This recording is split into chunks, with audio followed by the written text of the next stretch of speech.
We now want to expand the conversation further and examine the ecosystem surrounding that growth. Our first panel will be looking at the evolving role that institutions, collectors, galleries, and auction houses have in shaping visibility and long-term market recognition for Latino artists across the US. Together, they will explore not only where the market is today, but where new opportunities, partnerships, and pathways for growth may emerge in the years ahead. It is my pleasure to welcome our moderator and distinguished panelists to the stage. Moderating today's conversation is my wonderful Aspen Institute colleague, Danielle Bozan, Vice President for Policy Programs and Director of the Aspen Institute's Arts Program. Danielle has been a leading force in advancing the role of arts and culture across the Aspen Institute, helping integrate creative practice into conversations around policy, leadership, and social impact.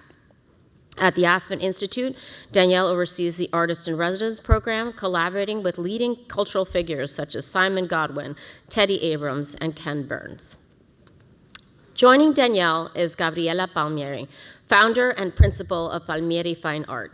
Gabriela is widely recognized as one of the leading voices in the international art market, following a distinguished 17-year career at Sotheby's, where she rose from the Latin American art department to become chairwoman of contemporary art from the Americas.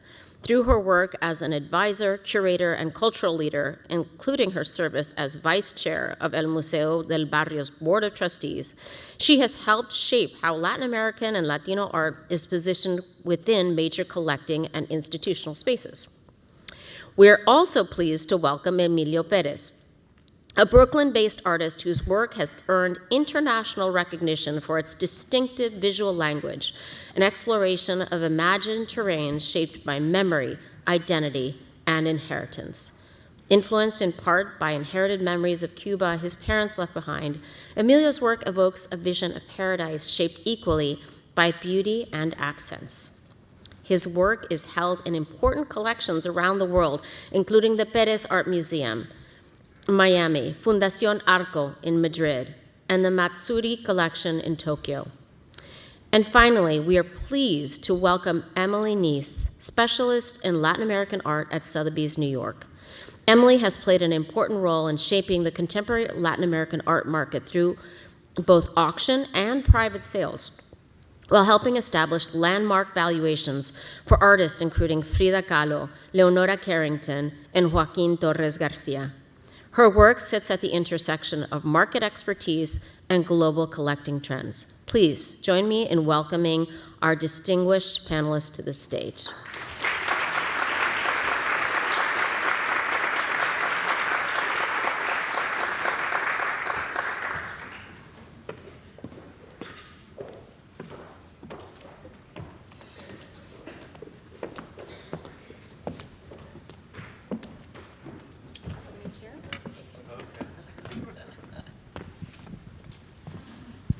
Can everyone hear me now? How about now? There we go.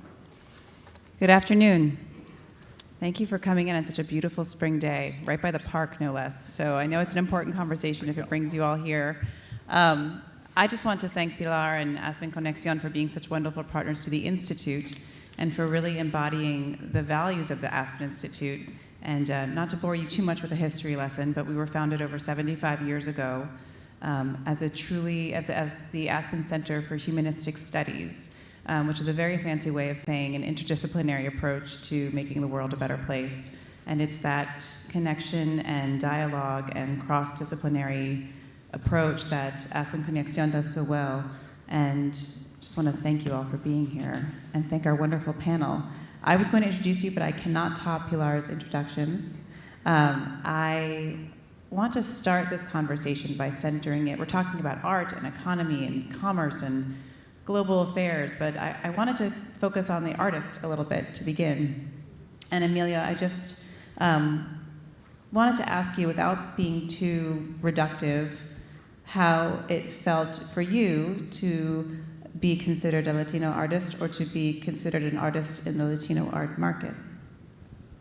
Well, for me, the truth is that I've been in and out of that market, and so much of it, and it has to do with the context that one is put in, and even being invited today to be part of this this conversation is a perfect example, because I think throughout my career, given my background, of course, I'm always going to be Latino. I have no choice. That's who I see when I look in the mirror in the morning. But when it comes to how the work is perceived, it has so much to do with nuance, and that's why I was so excited to be able to be part of this conversation, because so much of what sort of could make me considered to be Latino is really that context. It could be the difference between, me saying that my name is Emilio Perez or saying that my name is Emilio Perez, or titling a work in Spanish as opposed to English. I feel lucky that I can sort of go in and out of those two worlds, because I think sometimes it's very easy to label things. And so as an artist, my interest is really being able to connect with a much broader audience. And sometimes I find labels to be somewhat of a constraint, but then I think when it's appropriate, the context within the work is very important. That's wonderful. Of course, being a successful artist is not something that one can easily achieve on their own, and it takes institutions across the scope of galleries and auction houses and representatives and art fairs to make that happen. And Gabriela, I thought I would start with you. Is it okay? You look, I'm not on the spot. Just talking about what you've seen. There's been growing recognition and value in this market, but what are the trends that you're seeing lately, and what makes you excited in what you're seeing today? I mean, that's a great question, but to understand, and again, I'm incredibly honored to be here today for a host of reasons. I think, as Amelia was saying, this has been, and I think a lot of members in this audience, this has been our body of work for many, many years, and I think that before I can say what I'm excited about now, and what I think we all should be excited about now, we kind of have to understand kind of how we got here, right? And I think to understand that and again, my name is Gabby for a reason, so I'm gonna try to be brief here, but I do, that's why I made a face, I was like, you sure buckle up, you want me to say something. But I tried to do shorthand, a little bit by the numbers, because it does have, it is extremely Latin American art. The visibility of Latin American art it has been so correlated and hiding in plain sight. And I really, really believe that, not just because maybe like The Sound of Music, I was 16 going on 17 years at Sotheby's, and really kind of was on the boots up straps here. So by the numbers, I took a couple of things shorthand, because I think this is really important for us to take a look at. And it really gives Emily and her incredible expertise sort of a running start. So the first thing to sort of get excited about in a shorter window, and I'm going to be jumping around on dates here, but the Venice Biennale Milk of Dreams, right? 2022, and everyone really saw the Mexican surrealists and the Mexican female surrealists. And that becomes a very correlated, example of, by 2022, the record for Leonora Carrington was $3.2 million. By 2024, her record was $28 million. That's something to get excited about. Wilfredo Lam. And in 2020, when we all were having to go into the auction houses with a hazmat during COVID, we did, certainly just to see Omi Obini, the Wilfredo Lam. And now, whereas Milk of Dreams kind of set the surrealist table, if you will, for the Leonora Carrington Dagobert painting, this was interesting because in 2020, Sotheby's sells this painting for $9.6 million. Previous record was $5 million. And it's not until 2025 that MoMA, who has been hanging the Jungle 1942-1943 Lam masterpiece, coalesces this exhibition, and I actually went the first day of the exhibition and the last of the MoMA show. as packed as the very first day. And I think that's something to get excited about today, just in terms of historical material.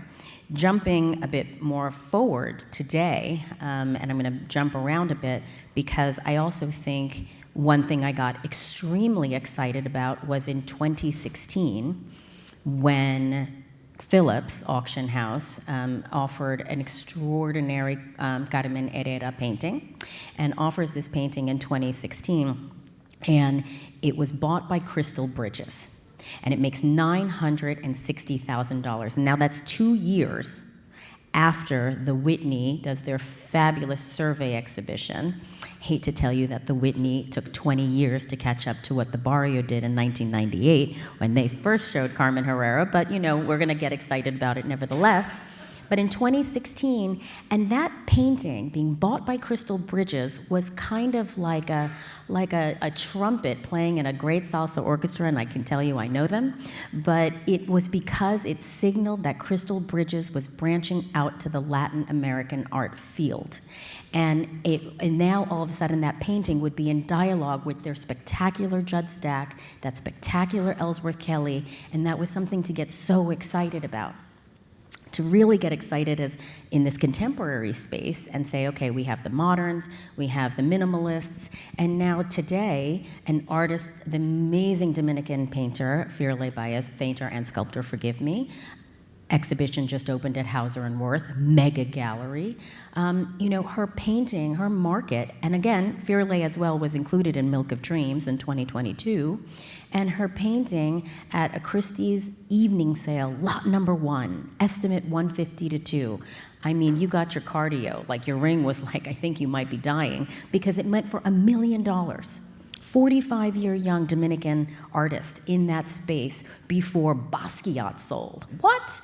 Also Puerto Rican artist, but we'll go back to that. But anyway, but even speaking about that support and that work, but you have to also understand that for years, gallerists sitting here today have been championing works, whether it's Celia Sanchez and a beautiful exhibition that the Barrio here as well, a little self-serving plug, I can't help myself, but that, you know, she's represented by, you know, Gallery Lelong, who has an incredible stable of artists like Andy Goldsworthy, where you go to Storm King and see his magnificent work. So context is key, placement is seminal, and excitement is real.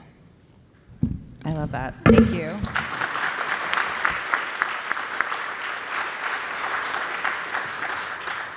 Emily, take us a little behind the scenes, and I'm not shutting you out of this conversation yet either, Gabby. You're still on top, but you've got the two of you have to work together, and personally, I think you work together, but also just the professions, right? So.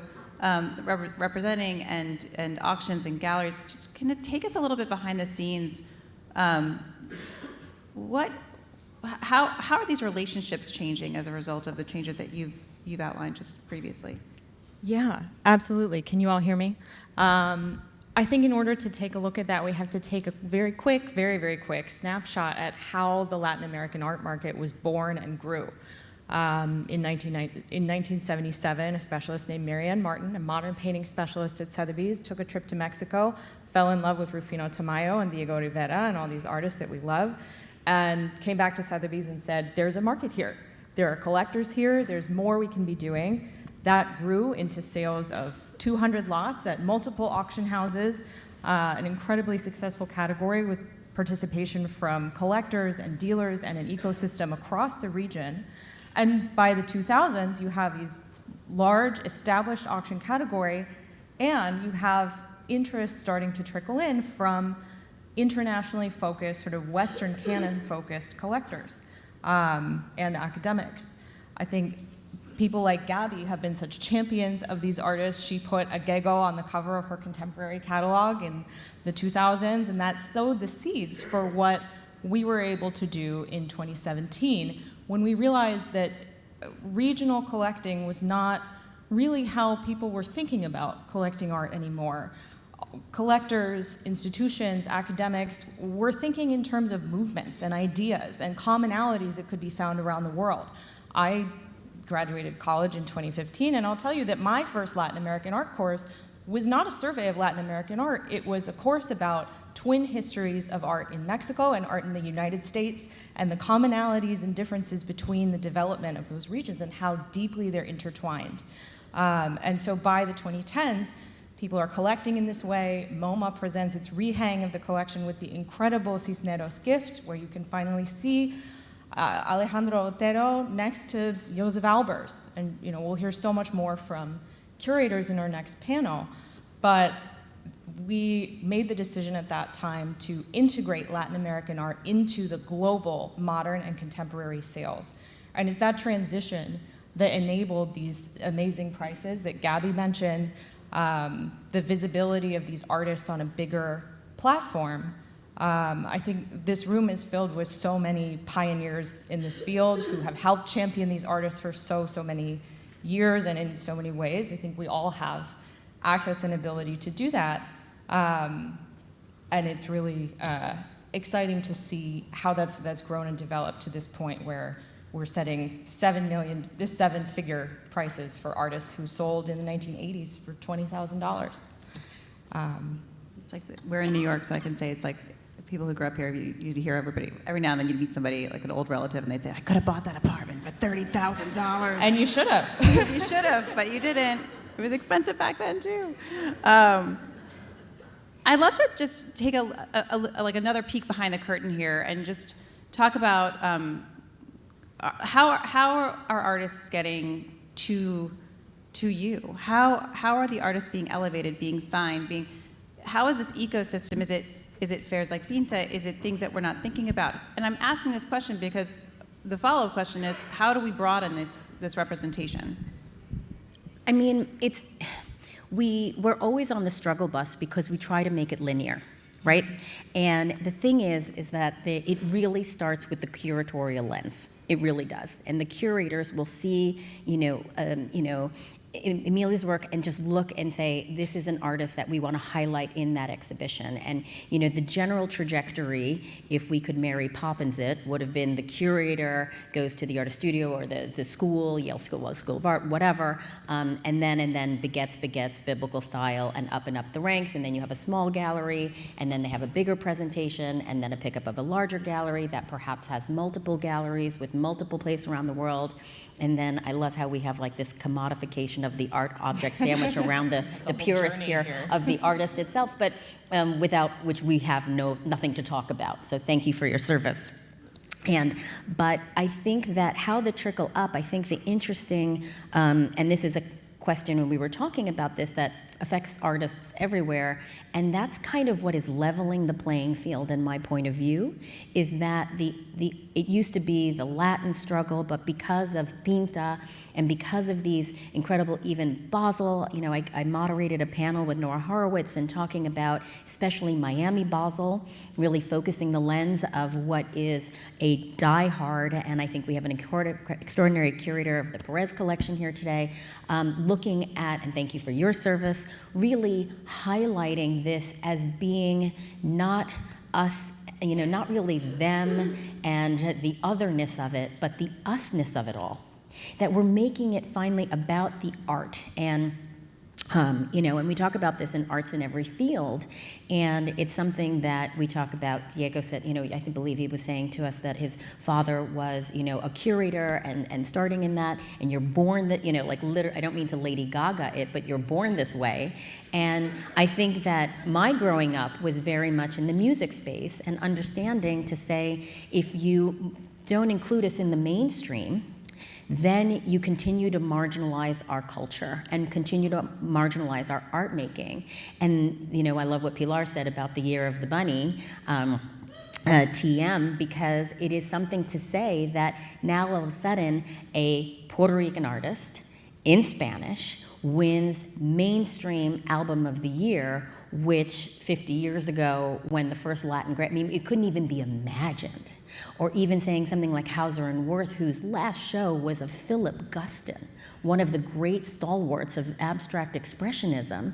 Now following that very show is Firle Baez. Or Somerset, the residency at Somerset right now is Angel Otero. Puerto Rican artist who's a trustee at the Bronx Museum of Art, had a fantastic show there in 2017, a show at MoCA Houston in 2016. So it's no longer, it's not even just a secret anymore. It's like we are like, banging the cowbell, saying, it's that voice is much louder.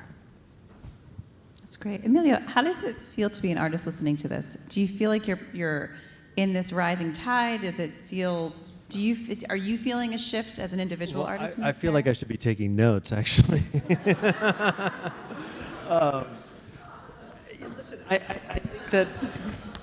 Am I part of the rising tide? I think that for any artist, the important thing is showing up every day. And when those opportunities happen, and when those doors open in front of you, you have to walk through them. I've certainly felt it. Pilar mentioned how long I've been doing this, and it's a long time. And I know that over the years, there's been more and more interest in Latin art. And of course, again, like going back to the whole idea of labels. Now more than ever, I'm noticing it, for myself personally. Now, I'm also speaking, from my own perspective, because my work isn't always necessarily identified as Latino art. Some of what I'm doing now is much more sort of connected to my own sort of cultural heritage, my own history. And what I see happening is that there is an interest there. And for example, now I'm in a show in a Latinx contemporary painting show at the Buffalo AKG that sort of paints a very interesting picture, because I think, again, a lot of times when we're talking about the subject, we like to sort of marginalize or just sort of think of one thing, but really what that show does is paint a much broader picture of what the Latin art market is, or what U.S. Latinos are making right now. So we talked a little bit about sort of who gets signed, how pricing is changing, how we're positioning for collectors or museums. Those are a lot of different parts and buckets in it. And when I visualize it, I'm not an artist, but I'll pretend to be one for the sake of this panel. There are divots right in between. What are the gaps that you're seeing? What are the opportunities for greater connections between bringing more people into the tent and getting them into more spaces and creating these markets for the art?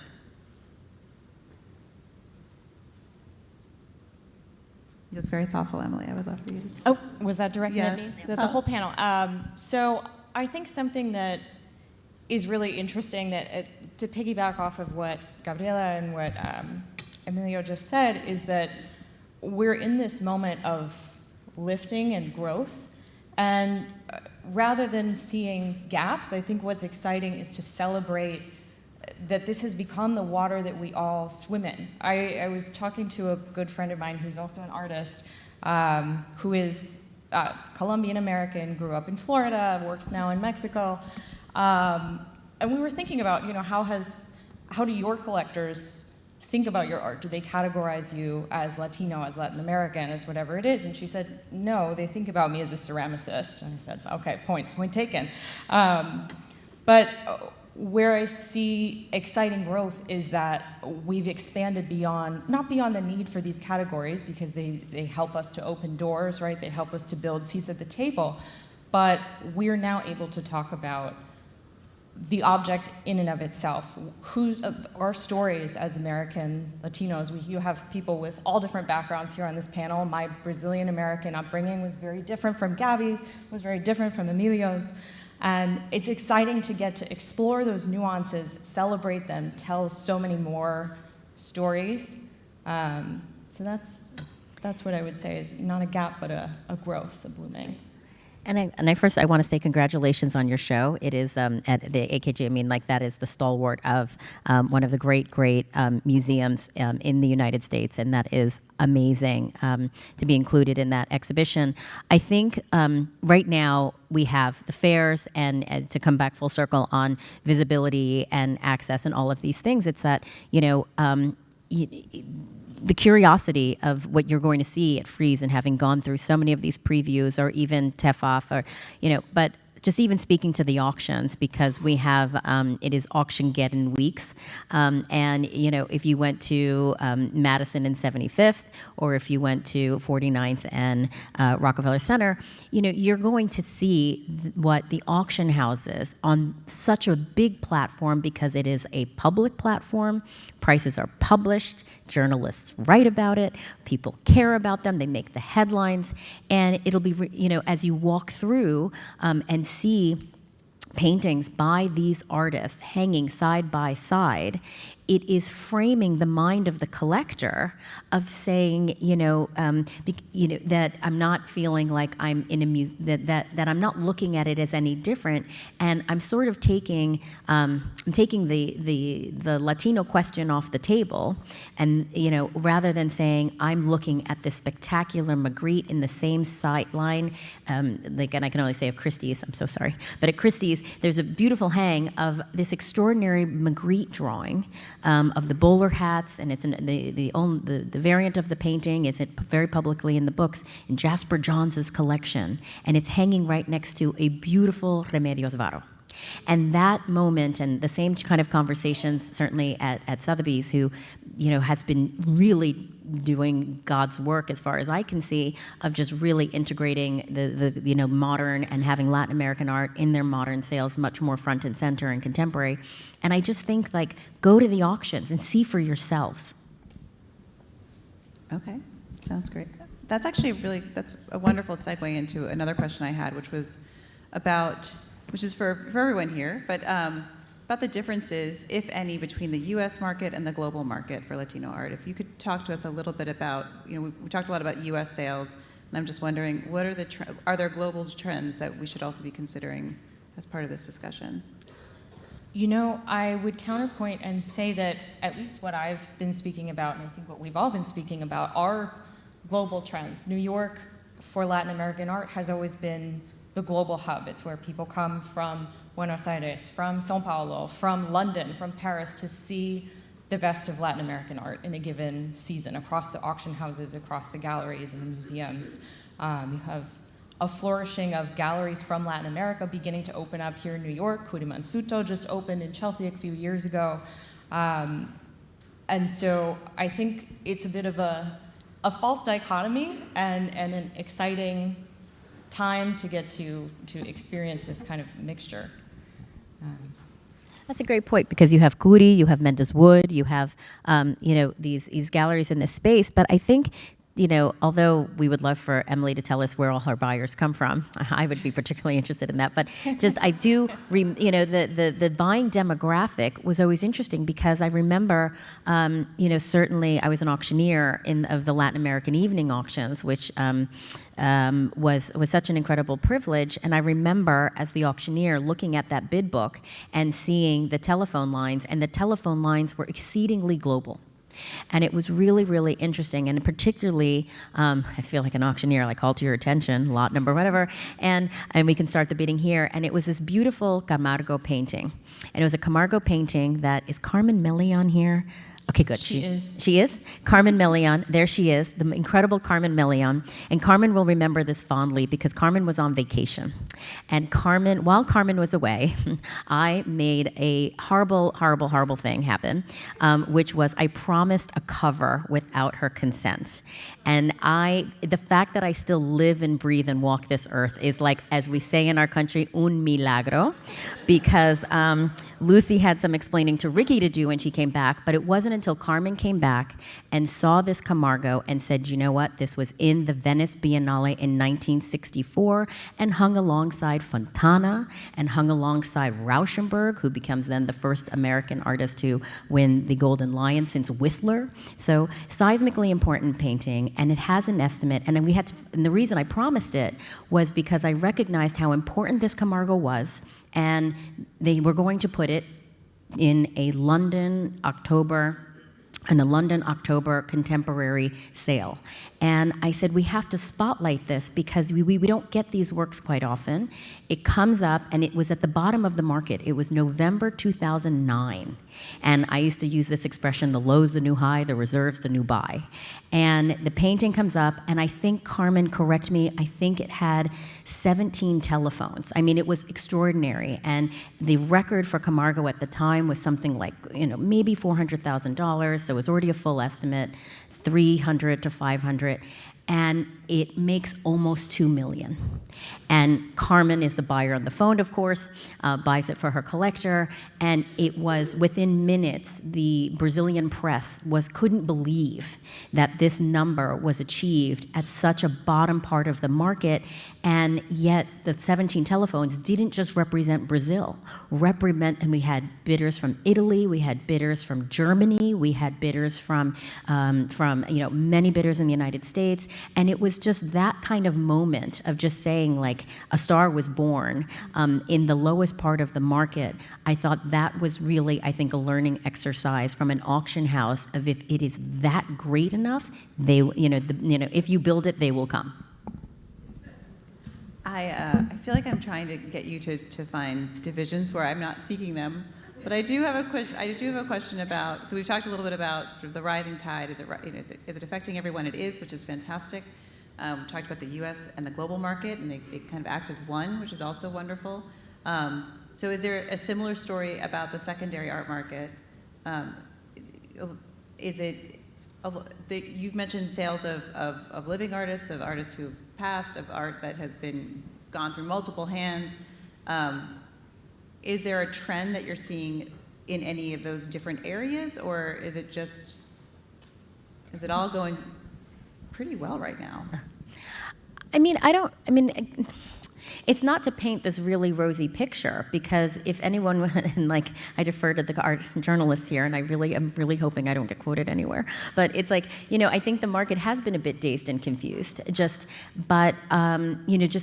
was just in Brazil, and I was just there for Esperte, and it was the curiosity. There's so many, and I was also this year, for the first time in many years, I was at Sonamaco, and I think the trends are people are of two minds, right? Which are the positions of the art market. They are always looking for the discovery. And because the beautiful job, and let's give a running start to the next panel, the beautiful job that the curators have done and the institutions that champion them are making Latin American art look like something that should say, like, what am I missing? Or the beautiful shows at Perez or whatnot, that this face or Buffalo may never be the same. And to say, like, those types of representation are making collectors say, maybe I should be looking more closely at some of the Latin American galleries, and many of them who've been around, as I said in the very beginning, hiding in plain sight. But the trends are twofold. Looking for the young, next up and coming, like the aha moment. I could have bought Firole Baez when she was X amount, when Jim Cohen was representing her, or when Lehman Maupin was representing Angel. Tirelessly and doing a beautiful job with his work. I think that there's this side of, like, we want to look at the up and coming and who should we look at and why, and the curators are going to tell us that. But I also think there is that flight to the classics, and we see that very much with not even just Latin for Latin American art, but I think once you had a $24 million Carrington and a $50 million Frida, you're sort of taking the conversation about price, a flight to price and price sensitivity. You have a flight and a gravitational pull to greatness. So clients feel a good comfort in the fact that we've tripped the $10 million mark, the $20 million mark, the $50 million mark for Latin American artists, and that's just a record that's not going to last for that much. It's just not a question of if; it's a question of when that next record will be broken. Speaking of collectors, how do you? I'm not part of this, but how do you expand that base? we're talking about large numbers, and even though there's a growing number of people who can afford art at this price, it's not the majority of people. And I'm just wondering, how do you all think about sort of that emerging collector who is just starting to look at collecting art at auction, or just starting to look at the secondary market? They're following what they love. They're following things that they see. They're not necessarily looking to create a collection of Latin art, but it could happen for them. And how can institutions like yours and others set people up to become collectors? I think what's really exciting is that we're seeing this sort of Carrington effect, if we can call it that, happening at multiple levels in the market. So a show that comes to mind for me is this exhibition from the Hammer Museum in 2000, I believe it was 18, called Radical Women, that was up at the same time as Pacific Standard Time. That year the theme was LA, Los Angeles, Latin America. And that show brought forth so many women artists from across Latin America who were working across disciplines, so many sort of rediscovered narratives, if you will, many of them, of course, shown here at Museo and at other groundbreaking institutions in New York, but the fallout from that show has continued for years and years. Artists like Ana Maria Maiolino, who was included there, a really radical and fascinating feminist photographer. We just set a record price for her work at auction last year for $75,000. The previous record was $4,000. So I think it's great to see this momentum at so many levels, at accessible levels. The fairs are really a crucial piece of that. Shows like the show at the Buffalo AKG are a crucial piece of that. Yeah. And I also think, like, I've been in this space for a long time. They're gonna have to euthanize me soon. So it's that the thing is like, I also, like any good dealer, I take from my own supply, and I always buy something. Like, I go to a fair, and even if I can't go to the fair, like Embajada, they were actually, and by the way, fairs cost money for these galleries, so supporting them in any way, shape, or form is a meaningful thing, and bringing clients around.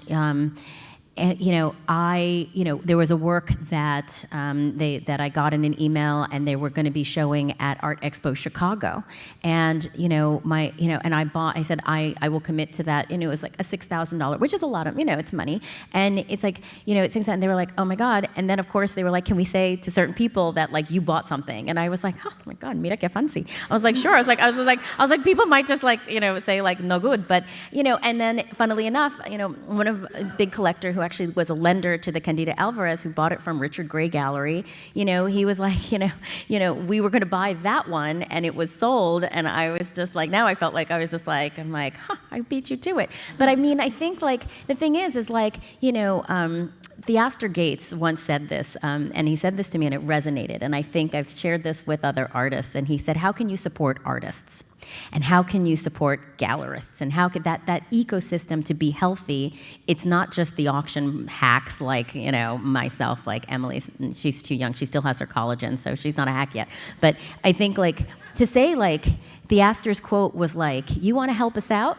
You want to help out our, Latin American, Latinx, whatever. You want to help, but for instance, he was speaking from the African American art point of view, and I'm going to do it disservice, but I'll quote him, and he said, come to our studios, invite us to your crib, let's share a glass of wine, and let's talk about what we love, art.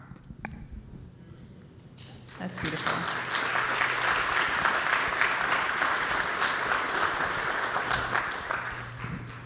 I don't want to end there, but we have more time, so I'm going to ask more questions. You should have waited, Gabby. That would have been so perfect. No. Sorry.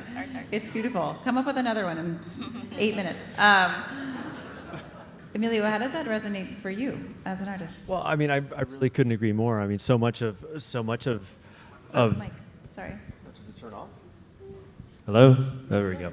I couldn't agree more. Honestly, that's from the artist standpoint. Having people come over and having that sort of that audience with the collector is a very special moment, because you're really able to connect on a much different way than one would connect with a work if you say you went to a fair or you went to a gallery or anything like that. And I think that's probably the number one way that you can support. And it doesn't necessarily mean that they're coming to your studio to specifically buy out of the studio. They could still go through the gallery, but making that effort from the part of the collector to go and meet and learn more, because the more time you spend, the more you dig in there, the more you're going to find. And that's that's the beauty, and that's really the passion that you're talking about. That's wonderful. So I do want to close on one thing, and it's going to sound a little hokey, but I'm going to do it anyway because I have the mic. I'd love to hear from all of you. What is it that you love about what you do? We talked about the Astor Gates thing. Talk about what you love. What do you love? All of it. It's. I wake up in the morning. I mean, it's just, look at what we do. We meet amazing people. We meet creatives. And creatives, that's a whole other conversation. Like, we meet people, and I can't underscore how many people who have been collectors, who are philanthropists, who sit on the boards of meaningful institutions. Like, it's work. Like, this is work. But this is the work, what my father used to always say, if you don't love what you do, you have no business doing it. But if you're able to do what you love, that's it, And I think, it's what motivates us every day. It's what gets us thinking every day. And I just think, what motivates us, what do we love? This space is so unique. I mean, you try to explain this to other people, and you're the book is you are from Mars and we are from Venus. It really is a stretch. But I just think, the connections, the cultural conversations, meeting at that moment, how exciting that we have come to this running start, built on the backs of so many that have come before us, professionals, artists. I think who said, wouldn't it be amazing had Frida seen this, although she would have been having a moment that, a bit on the socialist communist side, right? But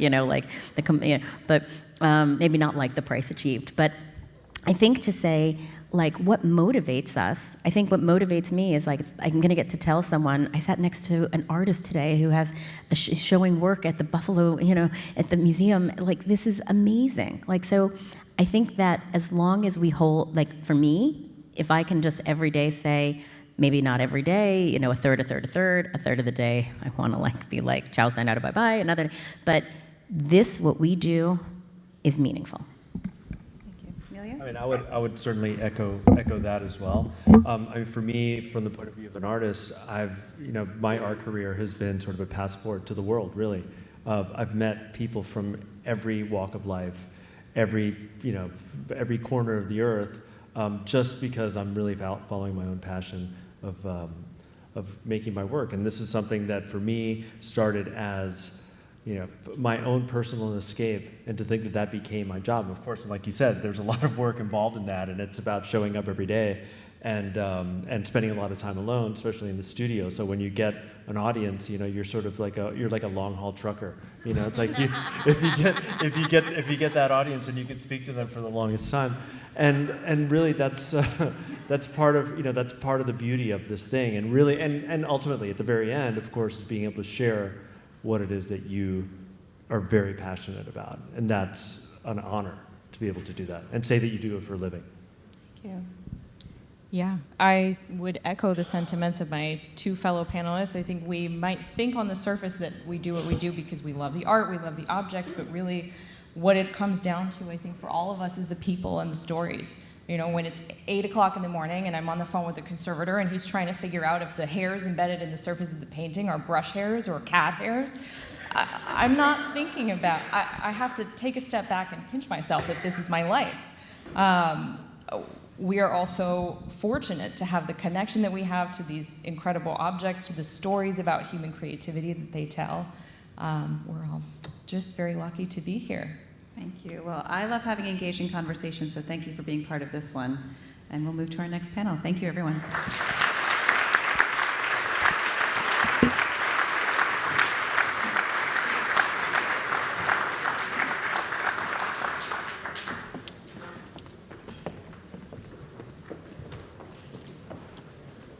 Wow, that was such a great. Can everybody hear me? Yeah, now you can. Thank you again. That was just such a terrific panel. So really, another round of applause for Danielle, Gabby, Emily, and Emilio.